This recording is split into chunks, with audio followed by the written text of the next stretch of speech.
Jumpa lagi bersama saya. Sebelum kita memasuki materi, saya akan memperkenalkan diri saya. Nama saya Fani, saya berasal dari Prodi KPNK, jurusan Kemaritiman Politeknik Negeri Samarinda. Oke, baik. Kali ini saya akan mengupas materi mengenai tentang definisi psikologi dalam dunia pendidikan. Banyak orang bertanya, mengapa kita perlu belajar psikologi? Apa sih kegunaan psikologi itu dalam kehidupan sehari-hari dan apa perannya dalam dunia pendidikan?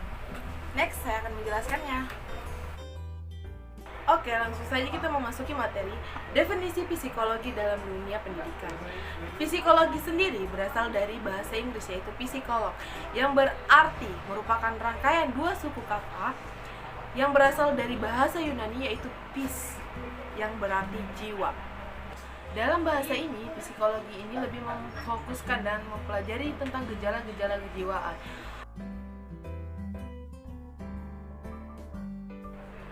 Mengapa kita perlu belajar psikologi? Karena kita dapat menentukan jati diri kita sendiri, dapat mempermudah kita untuk mengambil sebuah keputusan dan memahami karakter setiap orang yang berada di sekitar kita. Dari beberapa pemaparan di atas, psikologi berarti segala sesuatu ilmu kejiwaan manusia yang mencakup kepribadian manusia. Beberapa ahli mengemukakan pendapatnya mengenai tentang psikologi. Yang pertama, Gardner Marty. Gardner Marty mengemukakan pendapatnya, psikologi yaitu ilmu yang mempelajari tentang respon yang diberikan terhadap lingkungan. Yang kedua, William Wong mengemukakan pendapatnya, psikologi adalah ilmu yang mempelajari pengalaman-pengalaman yang timbul pada dalam diri manusia, seperti perasaan panca indera, pikiran, feeling, dan kehendak. Psikologi tidak mempelajari jiwa atau mental itu secara langsung, karena sifatnya yang abstrak. Tetapi psikologi pembatasan adalah fase di mana seseorang meyakini bahwa tingkah laku atau proses kegiatannya dapat berupa ilmu pengetahuan yang berkaitan dengan fungsi mental manusia secara ilmiah. Di Indonesia sendiri, psikologi mulai berkembang pada tahun 1952. Psikologi di Indonesia diperkenalkan oleh seorang profesor psikiater dari Universitas Indonesia yang bernama Slamet Imam Santoso. Di tahun tersebut, Slamet Imam Santoso ditunjuk sebagai ketua jurusan psikologi di Universitas Indonesia, sebagai jurusan psikologi pertama di Indonesia. Lulusan pertama dari jurusan psikologi tersebut adalah Bapak Vaughan Hasan pada tahun 1958. Pada tahun 1960, jurusan psikologi berdiri sendiri sebagai sebuah fakultas dengan Slamet Imam Santoso sebagai dekan pertama, yang kemudian digantikan oleh Bapak Vaughan Hasan. Pendidikan psikologi di Indonesia diatur dan dikontrol oleh Departemen Pendidikan Nasional, sedangkan izin praktek psikologi diatur dan dikontrol oleh Himpunan Psikologi Indonesia dan Departemen Tenaga Kerja.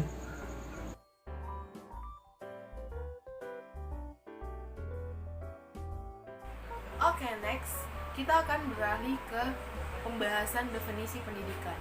Kata pendidikan sendiri menurut etimologi berasal dari bahasa didik.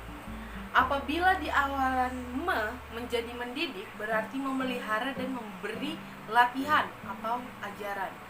Dapat diartikan bahwa pendidikan adalah proses perubahan sikap dan tingkah laku sekelompok orang dalam usaha mencerdaskan manusia melalui usaha pengajaran dan pelatihan.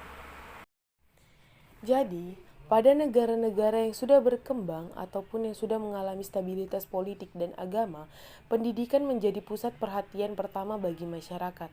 Bahkan pada sekitar waktu peluncuran pesawat pertama luar angkasa, sebagian besar masyarakat tidak hanya memperhatikan, melainkan memikirkan dan demam akan pendidikan. Masyarakat mulai ramai memperbincangkan fungsi dan tujuan pendidikan itu sendiri. Tujuan pendidikan dasar adalah mempersiapkan generasi muda untuk melanjutkan pendidikan ke jenjang yang lebih tinggi. Pendidikan tinggi tersebut akhirnya yang dimaksudkan untuk mendapatkan para mahasiswa yang sukses dalam karir dan kehidupan serta mampu berpartisipasi di dalam pembangunan masyarakat. Semua ini kemudian dimasukkan untuk menjadikan negara lebih maju dan daripada negara-negara lain. Dari dua definisi di atas dapat disimpulkan bahwa psikologi pendidikan adalah ilmu yang mempelajari tentang perilaku studi sistematis, tentang proses-proses dan faktor-faktor yang berhubungan dengan pendidikan manusia yang bertujuan mengembangkan dan meningkatkan keefisienan dalam pendidikan.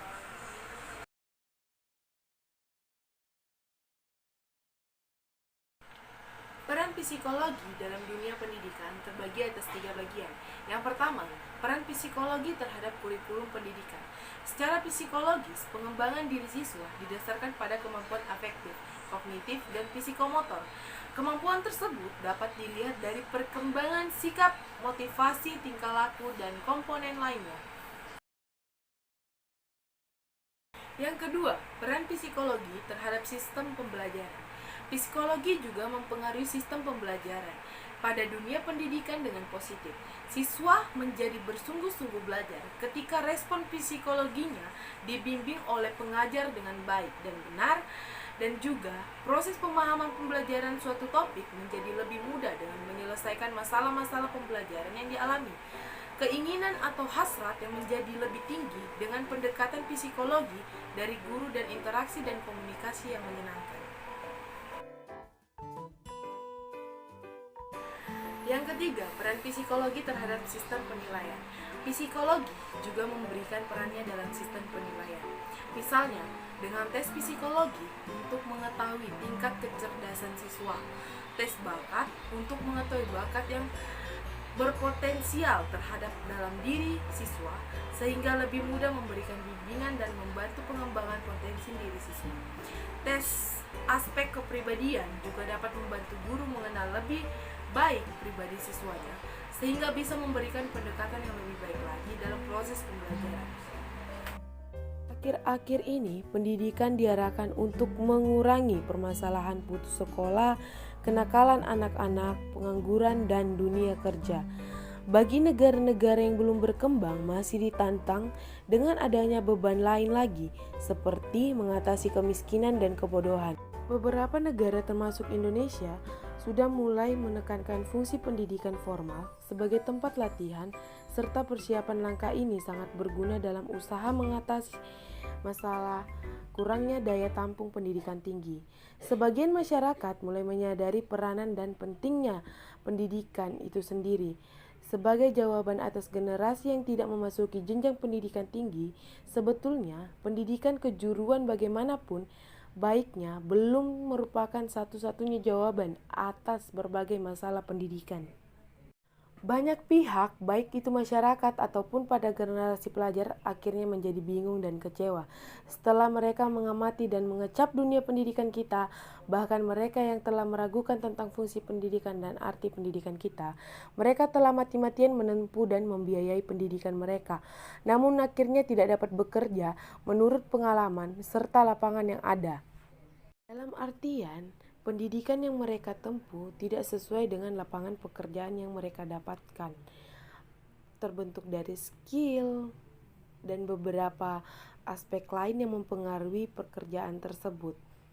Terlepas dari permasalahan, pihak mana yang paling bersalah dalam kaitannya dengan kondisi dan hasil pendidikan yang telah kita tempuh, kita hanya dapat mengusahakan agar pendidikan berguna bagi kehidupan manusia. Berdasarkan studi psikologi yang baru serta sosiologi pendidikan, maka masyarakat pendidikan menghendaki agar pengajaran memperhatikan minat, kebutuhan, dan persiapan anak didik untuk belajar.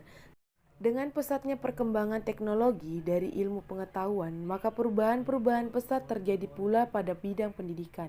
Kurikulum sering dikenal revisi dan pengembangan tujuan pendidikan seiring mengalami perubahan dan perkembangan, dan sumber serta fasilitas belajar sering mengalami penambahan. Bahkan abad teknologi telah melanda dunia pendidikan.